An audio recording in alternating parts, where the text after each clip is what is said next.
In today's video, I'm going to teach you how to create a Teamviewer session. Whether you need to troubleshoot a technical issue or collaborate remotely with colleagues, mastering this skill can enhance your ability to connect and provide support.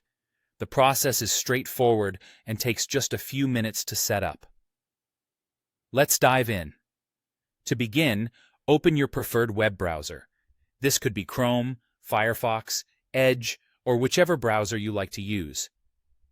It doesn't require anything special in terms of browser choice, so feel free to go with what you're comfortable with. Once your browser is open, you'll want to navigate to your search engine and enter Teamviewer into the search bar. This will bring up a variety of links, but you're looking for the official Teamviewer website. It should be one of the top results. Click on that to proceed. Now, as you land on the Teamviewer homepage, you'll see options to log in. Choose to log in either via your email or, if your organization uses single sign-on, go with the SSO option. Once logged in, your main goal here is to access the Teamviewer remote web client. You'll find this option readily available. Navigate to the section that's labeled Remote Support. This is the hub for all your remote connection needs. With the Remote Support section now open, you should see an option to initiate a new session. You'll find a button labeled Create a Session or New Session. Click that. A prompt will appear asking you to enter a session name. This is simply a label to help you identify the session later, so choose something descriptive that makes sense to you and your participant. Once you've named your session, Teamviewer will automatically generate a unique session link and a session code for you.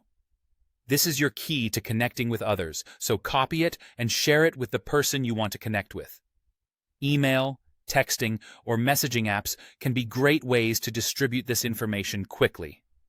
For the participant on the other end, the process is just as simple. They can click the session link directly or enter the session code within their Teamviewer application. If they haven't already installed Teamviewer, they can download the Quick Support module through the link.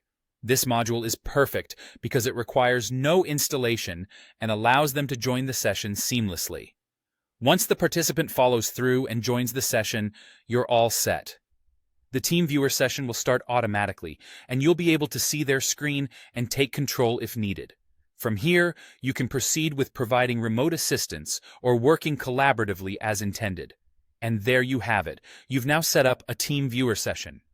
This capability is incredibly useful for providing remote support or collaborating with people regardless of distance. Thanks for watching, and I hope you found this guide helpful. Make sure to like and subscribe for more instructional content like this.